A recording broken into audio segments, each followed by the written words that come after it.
PEGI 16.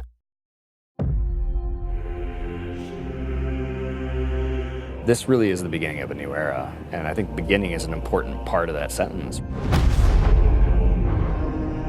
This is the first time I think that, in a long time that Bungie has stood kind of on its own.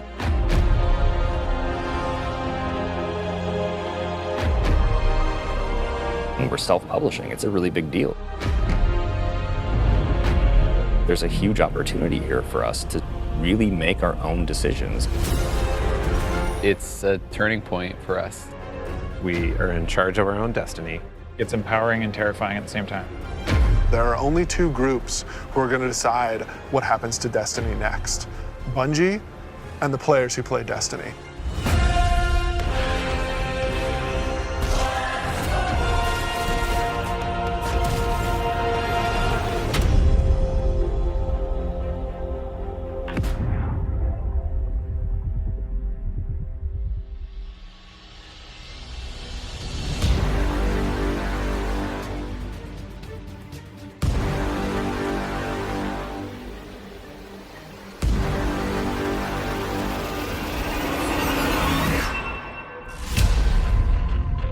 So at its core, Shadowkeep is about returning to the moon. We haven't been to the moon in a while, since Destiny 1, and a lot's changed.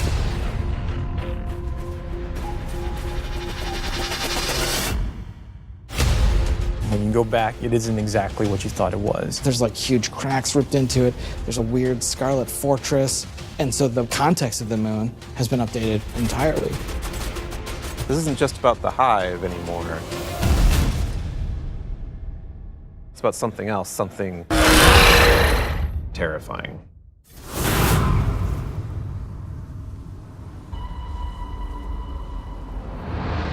The moon this time around is something really scary that is playing on your fear in a way that hasn't happened before. Before it was, oh, it's a big giant thing and it's scary, but now there's actual some psychological elements to that. How long has it sat in silence, watching us? Much too long. Having Eris Morn come back instantly signals to players the tone shift and change.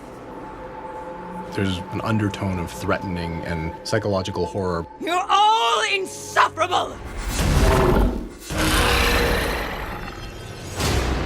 We want to tap into what makes Guardians afraid. What are their worst fears? Shadowkeep refers to the things that Eris unleashed on the solar system. Nightmares are manifestations of a Guardian's past. What if the villains that you thought were well into the ground actually weren't, and they were being resurrected by the darkness? Eris is trying to figure out how she unleashed this kind of madness, and so she needs your help.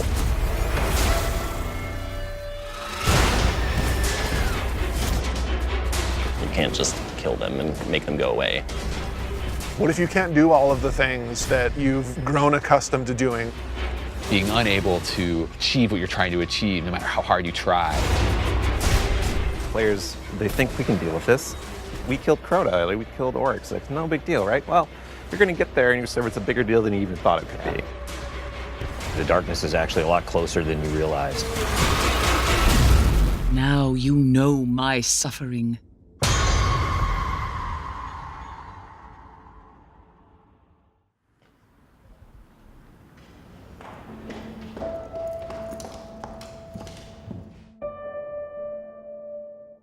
It's been a year, basically, of just a constant two-way dialogue with all of our passionate players. Under it or on the sides of it more? The number of green... That's really informed what it is that players want out of the Destiny game and how we're evolving, not just the story of the world, but what happens to you as a Guardian. The thing that was supposed to blow you back or whatever, it's related to acceleration. A bunch of the work that we're doing is about adding depth to the character sheet. The teams are thinking about how do we want to evolve armor, get more stats into the game, get more player customization. How can we get the depth of pursuit for how you want to play with this awesome character you've been building now for, some of us 5 years. And completely new ways of deepening the character RPG that we all know and love and want to be better.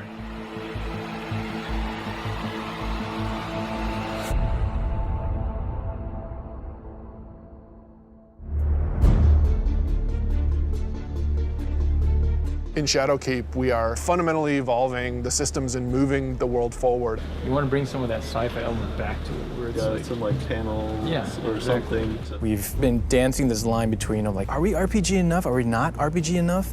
And now we're like, you know what? Screw it. Let's just go all in and just say, like, hey, let's give players what they want. Allow them to kind of like customize the players and their habits and their game modes and all that stuff as much as they want to. So in Shadowkeep, what we're doing is changing the way that armor, perks, and mods work pretty significantly. Right now in the game, if you have an armor set that you like the look of, but you have another armor set that you like the way it plays, you're probably going to pick the one that you like the way it plays. Armor 2.0 is focused on allowing you to take the mods that you've unlocked and apply them to any given piece of armor. When I move my cursor over one of these mod sockets, it immediately shows me all of the mods that are available to me.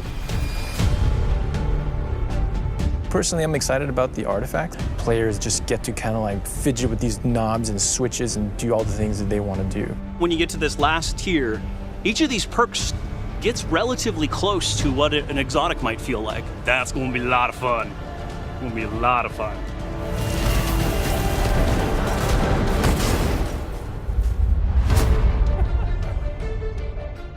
Finishing moves are a new thing for Shadowkeep. What's your favorite? I mean, there's some crazy ones. For the hunter, this awesome flourish where he actually does like spin in front of him, has two knives, and then just hits. I was like, what the heck? Like, what game is this? Yeah, Titan finisher. He jumps in the air, pulls back, looks at his fist, and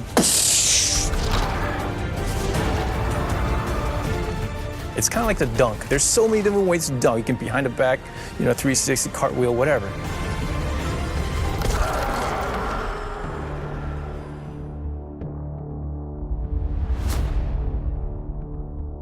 We're in the playtest lab every day, trying to figure out what's good for the game, what do people want, what have they been asking for, trying new ideas. So I want to try, I added radar hiding. Let me know how it feels to get shot by the heavy bow. I am working on an exotic heavy bow, and I'm just working on figuring out some knockback, trying to see how big this, okay, that's probably too much, but you get the idea. This is an exotic trace rifle. Fire it on an enemy and it creates a big old crit spot. Here's a hand cannon that Victor's working on. It fires special ammo, and it's a little bit like a one-handed sniper. Like, it's actually our only hand cannon with a scope on it. Right now, it kind of lights you on fire if you keep firing it too much. We'll see. Some people like it, some people are kind of but we'll hammer it all out. All right, it's time. It's about to get loud in here. 1v1. 1v1 on the board. Oh! One of the things we really want to focus on, especially with Season 8 and the start of Shadowkeep, is a renewed focus on PvP. You're all on the other team. We're updating labs to include some much-loved game types from the past. We're also redoing a bunch of the playlists and how they work. But the really important thing for players to know is this is just the beginning. This is us building the foundation of what we're doing with the Crucible going forward.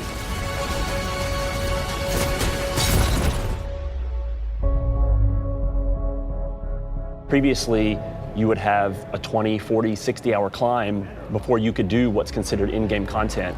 And now you can pretty much do that immediately.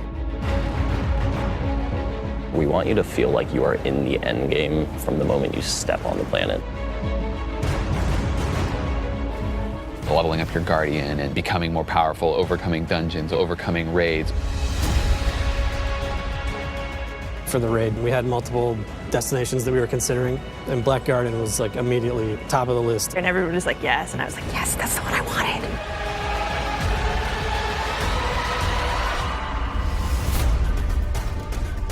With Forsaken, we've started finding more ways for players to customize and personalize their character and differentiate themselves. Shadowkeep's going to push even further in that direction.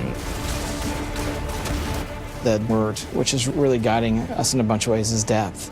It's about experiential depth. When we look at how we're thinking about the next 3-5 years, it's really important to us. It's cool to have a game that you can invest in with your friends, tweak your monster killing machine and make it 2% better every weekend, doing different things and figuring out how to craft this perfect build that you feel like is your own. Like, that is cool. There's nothing nerdy about it. We're like happy to own that. We're gonna stand on that corner.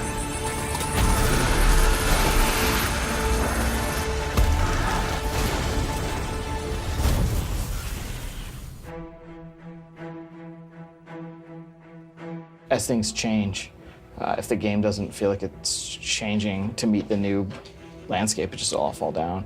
You know, part of our DNA is finding different ways to bring people together. We needed a way to crush the barriers between friends. We all have friends who could play Destiny, who are interested in it, but then we think about recommending it like, oh man, you're gonna have to play about 40 hours by yourself, and then you gotta pay all this money, and you know, maybe you should just play something else. And that can't be the story.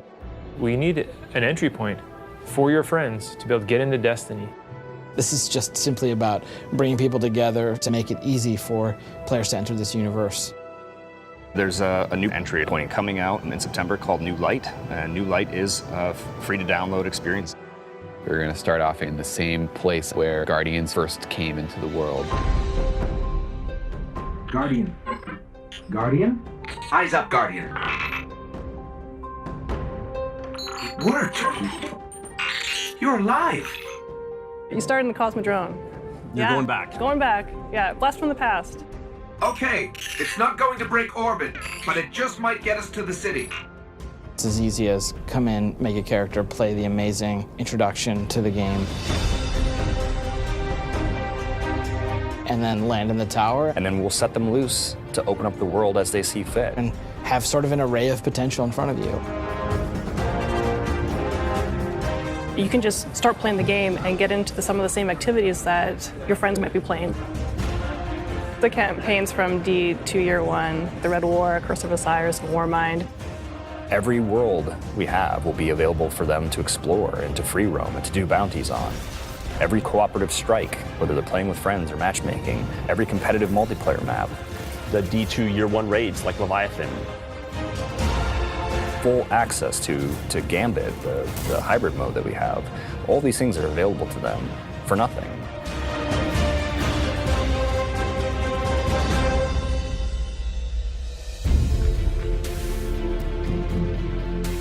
We've always said that Destiny is best when you play it with your friends, and we're trying to make it easier. So if your friends who are playing Destiny are on different platforms, we're adding cross-save so that you can move between the different platforms and play wherever your friends are. Like if I'm playing and I want to move over to my PC, I should have my character go with me. We want Destiny to meet you wherever you want to play, so that's incredibly important for us. We wanted cross-save before we shipped Destiny 2, right? Like a bunch of it was built. We just couldn't get there for capital R reasons. And many of those reasons have disappeared. So we are headed full steam ahead on that. And we got to figure out how we're going to get there and how we're going to give the players what they want.